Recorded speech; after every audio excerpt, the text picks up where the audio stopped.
তো আজকে রথযাত্রা আমাদের বাড়িতে বানাচ্ছি, দেখো ডিম ভাপা বানাচ্ছি। তো সেটার জন্য ডিমটা দেখো খুব হালকা করে ভেজে নিচ্ছি আর পেঁয়াজটাও ভেজে নিচ্ছি।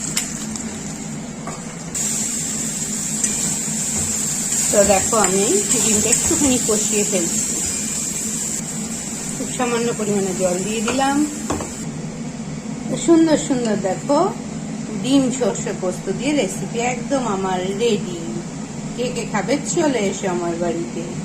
দেখতে পাচ্ছ কালারটা দুর্দান্ত একটা কালার হয়েছে, কতটা বোঝাতে পারছি তা তো জানি না। তো দেখো এইটা, তো চলো টাটা।